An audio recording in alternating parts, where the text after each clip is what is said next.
This is a reading from the Poem of the Man God, Volume 5, Episode 593, the Tuesday night before Passover, Other Teachings to the Apostles. This was written on the 7th of March, 1945. Today you have heard Gentiles and Judeans speak, and you have seen how the former bowed to me, and the latter nearly hit me. You, Peter, almost came to blows when you saw lambs, rams, and bull calves driven on purpose against me to make me fall on the ground among excrement. You, Simon, although you are so wise, opened your mouth to insult the most rancorous members of the Sanhedrin, who rudely bumped into me, saying, "Move aside, you demon," while the messengers of God pass. You, Judas, my cousin, and you, John, my favorite, shouted and protected me quickly, one from being run over by getting hold of the bridle of the horse, the other by standing in front of me and receiving the impact of the shaft directed at me, when, with a sneer, Sadok drove his heavy cart against me deliberately at great speed. I thank you for your love that makes you rise against the offenders of the defenseless one. But you will see much worse offenses and more cruel actions. When this moon is once more smiling in the sky for the second time after this evening, offenses, at present verbal, or just outlined if material, will become concrete, thicker than the blossoms which are now on fruit trees, and which are becoming more and more numerous in their haste to blossom. You have seen, and you were surprised, a barren fig tree and a whole apple orchard without blossoms. The fig tree, like Israel, refused to restore the Son of Man, and it died in its sin. The apple orchard, like the Gentiles, is awaiting the hour I mentioned today to blossom and cancel the last remembrance of human ferocity with the kindness of flowers scattered on the head and under the feet of the conqueror. "Which hour, Master?" asks Matthew. "You have spoken so much and of so many things today.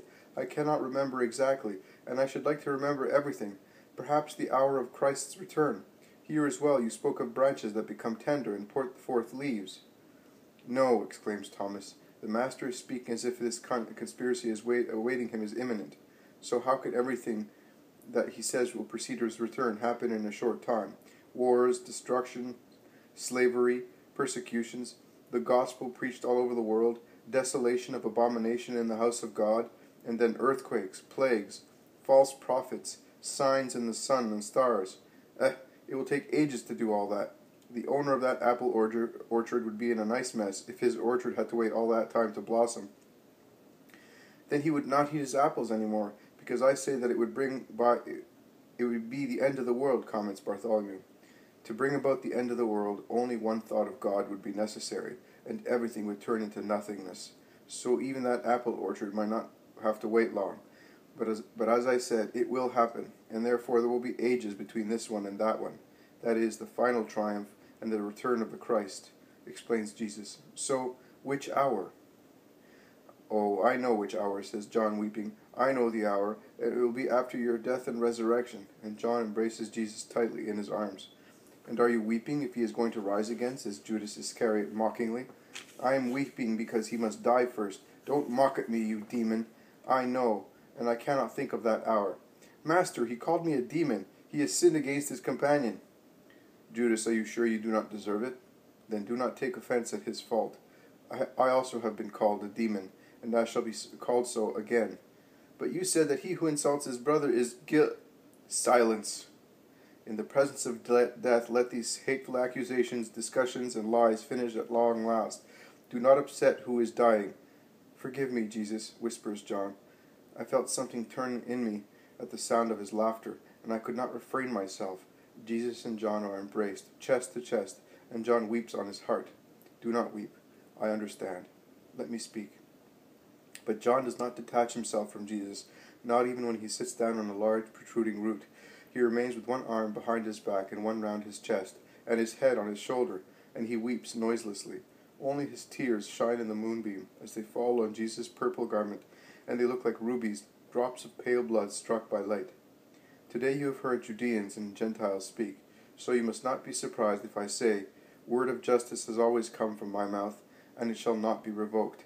If I say, always with Isaiah, speaking of the Gentiles who will come to me after I have been raised from the ground, "Before me every knee shall bend, by me and in me every tongue shall swear," and you will not doubt either, after seeing the ways of the Hebrews, that it is easy to say without fear of being wrong, that all those who rage against me shall be led to me ashamed. My Father did not make me his servant only to revive the tribes of Jacob, to convert what is left of Israel, the remnants, but he gave me as light of the nations, that I may be the Savior for all the earth. That is why in these 33 years of exile from heaven and from my Father's bosom, I have continued to grow in grace and wisdom with God and with men, reaching the perfect age. And in these last 3 years, after burning my soul and my mind with the fire of love, and tempering them with the ice of penance, I made my mouth a sharp sword. The Holy Father, who is yours and mine, has so far protected me in the shade of his hand, because it was not yet the hour of the expiation. Now he will let me go.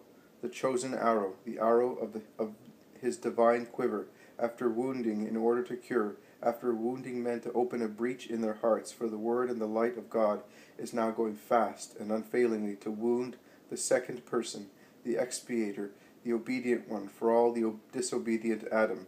And like a warrior who has been hit, I shall fall, saying with regard to too many people, in vain have I fatigued for no reason, without achieving anything. I have worn out my strength for nothing.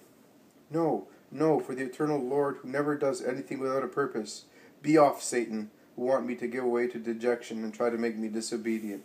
You came at the beginning of my ministry, and you have come at its end. Well, here I am rising, and he really stands up, ready to fight. I will compete with you, and I swear to myself, I will defeat you. It is not pride to say so, it is the truth. The Son of Man will be defeated in his flesh by man, the miserable worm that bites and poisons from his putrid filth. But the Son of God, the second person of the inexpressible Trinity, will not be defeated by Satan. You are hatred, and you are powerful in your hating and in your tempting, but there will be with me a strength that escapes you, because you cannot reach it, neither can you block it. The love is with me. I am aware of the unknown torture awaiting me, not the one that I will mention to you tomorrow, so that you may know that nothing of what was done or stirred up for me or around me, nothing of what was forming in your hearts was unknown to me, but the other torture, the one that is given to the Son of Man, not by means of lances and clubs or by means of derision and blows, but by God himself. And only few people will know how cruel it will be, and even fewer will accept it as possible.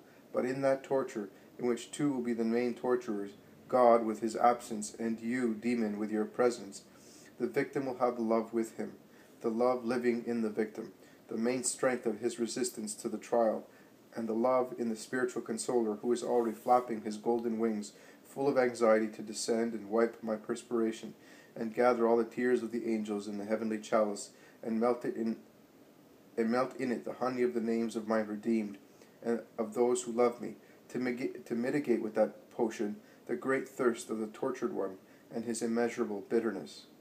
And you, demon, shall be defeated.